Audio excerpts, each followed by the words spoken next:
The boardroom felt unusually silent as I took my seat at the long table polished to a mirror shine. No one met my eyes. That alone told me everything. My sister Lana sat at the head, hands folded neatly, wearing the confident expression she reserved for moments when she believed she had already won. "Your position is being terminated," she said calmly, her voice echoing through the room. "You'll need to vacate your office by tomorrow morning." The words hit hard, but I refused to let it show. Around the table, directors shifted uncomfortably. These were people who knew exactly how much of the company's growth rested on my shoulders, yet not one spoke up. "That's it?" I asked, my tone controlled. "After 15 years? "Yes, Valerie," Lana replied, already flipping to the next page of her agenda. "That will be all." I gathered my notebook and pen, nodded once to the board, and walked out. The door closed softly behind me, masking the magnitude of what had just happened. I had been fired from the family business my grandfather built, one I had helped turn from a struggling logistics firm into a national operation. I was 43 years old, and 10 minutes earlier I had been executive vice president of operations at Connors and Amp, Tate Solutions. For more than a decade, I had negotiated contracts, secured long-term clients, and designed systems that generated the majority of our revenue.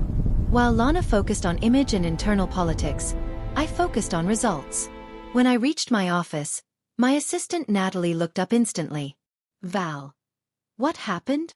"Lana fired me," I said. "Effective immediately." Her face drained of color. "She can't run this company without you." "She thinks she can," I replied. I sat down slowly, letting the shock pass. What replaced it wasn't panic. It was clarity. I opened my desk drawer and pulled out a leather folder I had prepared years earlier. Inside were contracts, agreements, and legal structures no one else had ever taken the time to understand. "Natalie," I said quietly, "do you remember VC Strategy Group?" Her eyes widened. "Your consulting company?" I nodded. "The one that technically manages our major clients." 5 years earlier, I had created it as a precaution. Officially it was for efficiency. Unofficially it was protection. Every major account had been transitioned under my firm, with Connors and Amp, Tate, listed only as the fulfillment partner. Lana had never noticed. She never looked closely enough. As I glanced around the office I had earned piece by piece, one thing became clear. I hadn't lost my power. I had simply been pushed into using it. Lana had always been the favorite. Growing up, she was praised for her charm, her polished manners, her effortless ability to win people over. I was praised for results, quietly, privately, and never with the same enthusiasm. Our roles were decided early. She was the face. I was the engine. In the company, that pattern only intensified. Lana attended conferences, shook hands, and posed for photographs.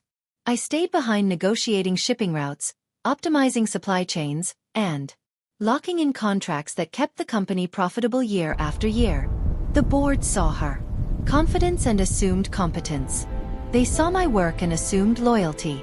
What I learned over time was simple but powerful. Clients don't stay loyal to logos. They stay loyal to people who solve their problems. That realization is what led me to create VC Strategy Group 5 years earlier. On paper it was positioned as a consulting arm designed to streamline negotiations and reduce operational delays. The board approved it quickly. My father signed without hesitation. The company's profits increased and no one asked questions. No one noticed that every major client agreement now listed my firm as the primary service provider. By the time succession planning began, most clients were no longer tied emotionally or contractually to Connors and Amp, Tate. They trusted me. They called me directly. If an issue arose, they didn't ask for the company, they asked for Valerie. The morning after my firing, I arrived early to pack my office. I wanted to avoid an audience. The building was quiet when my phone rang. "Valerie," said Bate Winters, our largest client, sounding confused. I received an email saying, "Lana is my new point of contact." That doesn't seem right. Our agreement is through VC Strategy Group, I replied evenly. Nothing has changed on that front. That's what I thought, she said with relief. We signed with you. That call was followed by another. And another. Each conversation confirmed the same truth. None of them intended to continue under new leadership they didn't trust. At exactly 8:30 a.m., my phone lit up with Lana's name. Where are the client files? She demanded. And why are clients saying they won't work with us? They're not refusing, I said calmly. They're following their contracts. What contracts? She snapped. The ones you never reviewed, I answered. VC Strategy Group holds the agreements. Connors and AMP. Tate only fulfills them. There was a long, heavy silence. You planned this, she finally said. I prepared, I corrected. By midday, Natalie resigned and joined me. By evening, over 80% of the company's revenue had effectively shifted out of Lana's reach. She had inherited a title, not a business. And for the first time, she understood what she'd taken for granted. By nightfall, my dining room had transformed into a command center. Contracts were spread across the table, legal pads stacked in uneven piles, and my laptop hummed non-stop. I had clients ready to follow me, confirmed revenue streams, and a clear legal position. What I didn't have was infrastructure. Connors and AMP. Tate had warehouses, software systems, transportation agreements, and entire departments. I had a consulting firm, a handful of documents, and less than 24 hours to prove I could deliver. My phone buzzed again. Just heard what happened, the message read. It was Jordan Ellis, the operations manager who had quietly kept things running for years. Lana's losing it. Half the ops team is ready to walk. You hiring? I stared at the screen for a moment, then typed back, send me names. Anyone serious? Almost immediately, another message appeared. This one was from Lana. Emergency board meeting tomorrow, 8 a.m. Your presence is required. I laughed out loud. Required. She had fired me less than a day earlier, and now I was suddenly essential again. I didn't respond. Instead, I called my attorney, Grace, and asked her to attend in my place. By morning, 8 resignations had landed on Lana's desk. Each one came with the same destination. VC Strategy Group. Natalie arrived at my home office carrying her own box, smiling like someone who had just stepped off a sinking ship. I told HR I quit, she said. Effective immediately. We didn't waste time celebrating. There was too much to do. I spent the morning securing temporary agreements with regional fulfillment centers, calling old contacts who owed me favors, and finalizing short-term logistic solutions. Nothing was perfect, but it was functional, and that was enough. Just after noon, Grace called.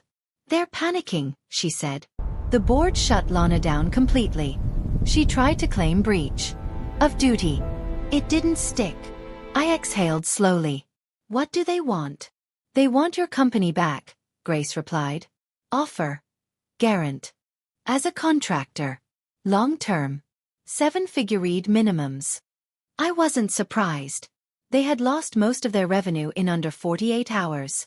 Desperation has a way of clarifying priorities. I'll review it, I said. But we're moving forward regardless. When I hung up, I looked around the room. Natalie was organizing client lists. Jordan was already drafting operational workflows.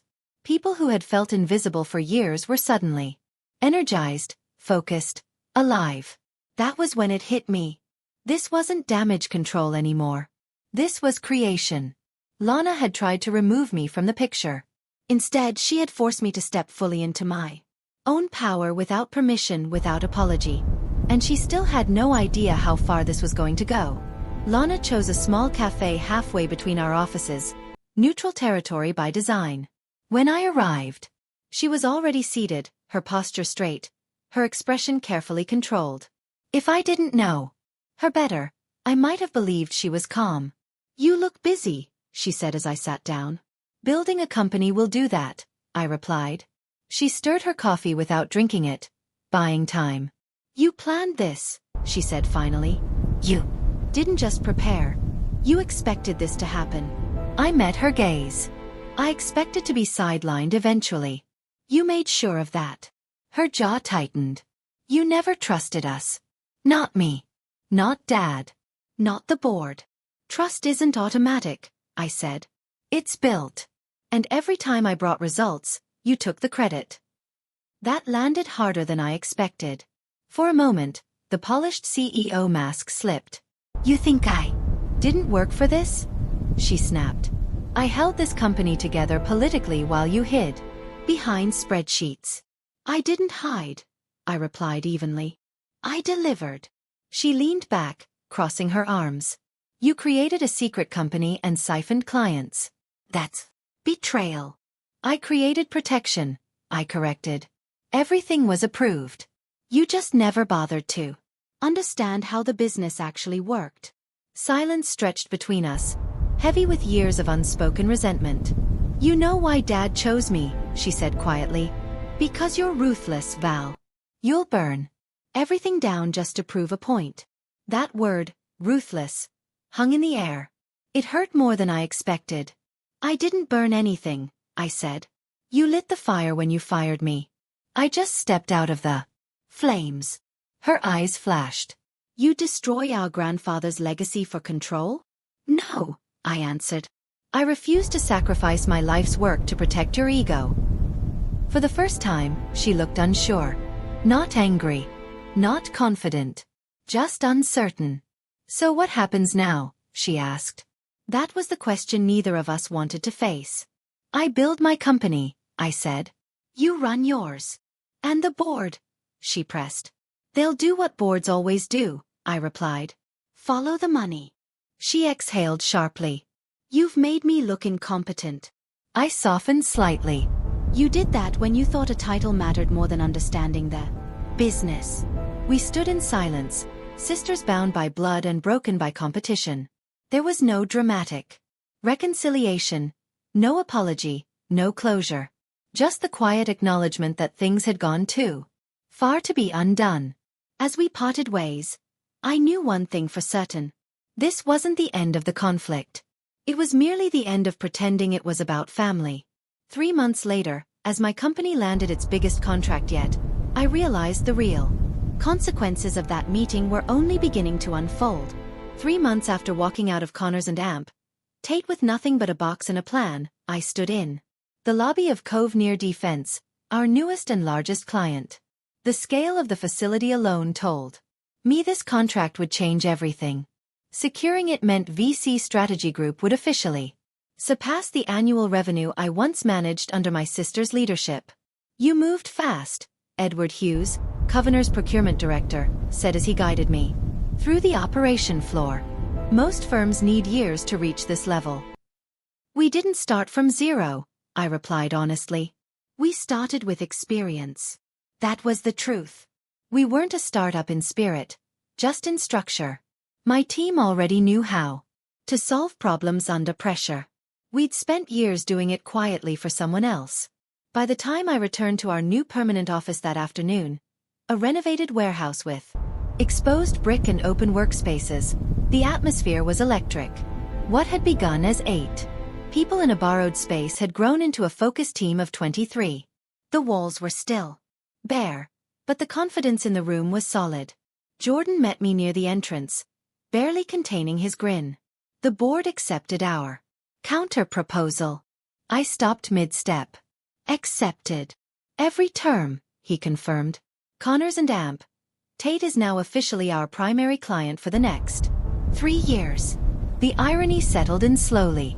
The company that fired me was now dependent on mine to survive. When does the announcement go out? I asked. Tomorrow morning, Jordan said. Lana has to explain it herself. I exhaled, a mix of satisfaction and something heavier. She won't take this well. She didn't, he said. From what I hear, the board gave her an ultimatum: approve the partnership or step down. I nodded, absorbing the weight of it. Victory didn't feel as clean as I'd imagined. Necessary, yes. Inevitable, maybe. but not painless. Later that evening, as the office emptied, I stood alone near the window, looking out over the city. Everything I had built was finally mine. No approvals. No family politics. No being overshadowed. My phone buzzed. A message from Lana. "This isn't over." I didn't respond. For the first time, her words didn't carry power. I had clients who trusted me, employees who chose me, and leverage that couldn't be taken away with a vote or a title. The formal partnership announcement triggered another wave of growth. New inquiries poured. Competitors reached out cautiously. People wanted to work with the firm that had proven it could survive and thrive under pressure. I realized then that this chapter wasn't about revenge. It was about independence. 6 months after I was fired, my father asked me to meet him for lunch. Just the two of us. No board members. No lawyers. He chose his favorite steakhouse, the same place he'd taken clients. 4 decades when Connors and Amp, Tate was still a modest regional firm. When I arrived, he was already seated, looking older than I remembered. "You look well," he said as I sat down. "Success suits you." "Thank you," I replied, unsure where this conversation was headed. For a moment, we talked about neutral things. Business headlines, the local economy, familiar topics meant to soften what was coming next.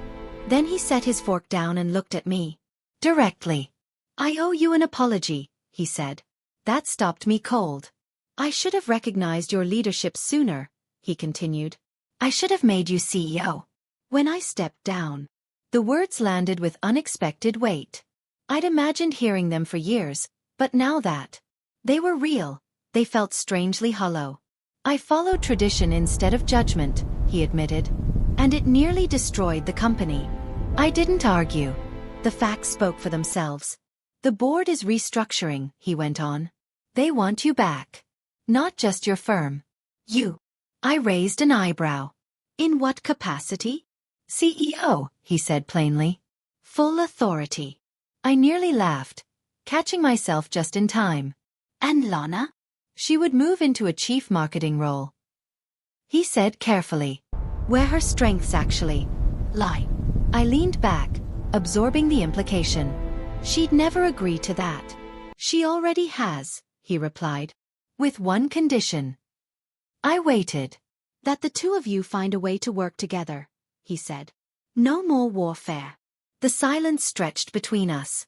"You're asking me to undo everything I built," I said finally. "To step back into the same environment that pushed me out." "I'm asking you to finish what you started," he countered. "You proved your point. Now you can save what's left."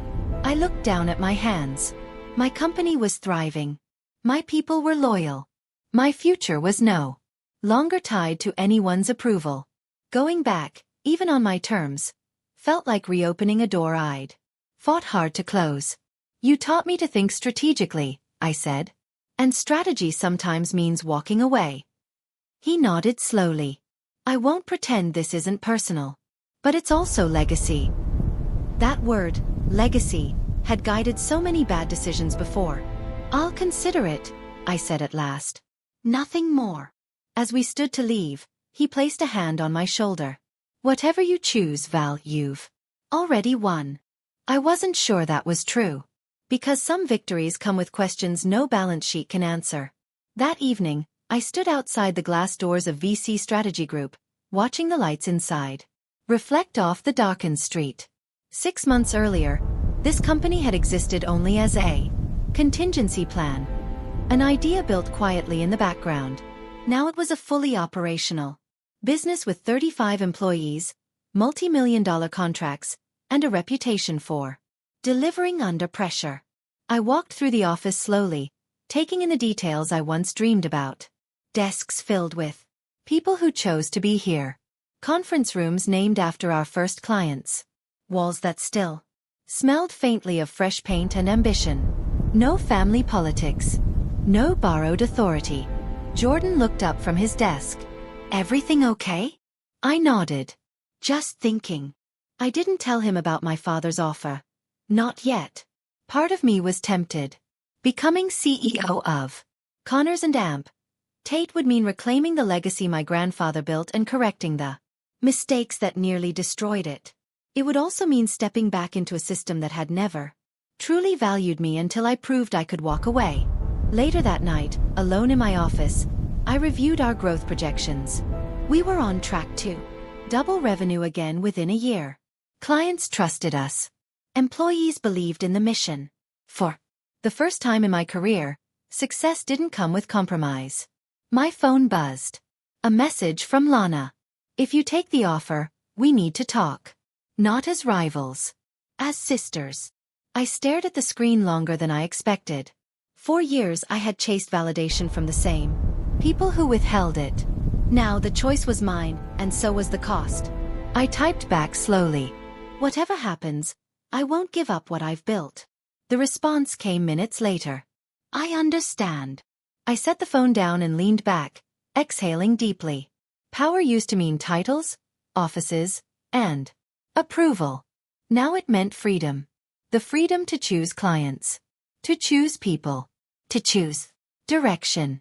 By morning, I had my answer. VC Strategy Group would continue forward. Independent, unapologetic, and growing. Connors and AMP. Tate could remain a client, a partner, or a chapter in my past, but it would never again define me. As I arrived at the office the next day, the team gathered for our weekly meeting. Faces tired but determined. People who had taken a risk on me, and won. We're expanding into 2 new regions, I announced. And we're doing it our way. The room buzzed with energy.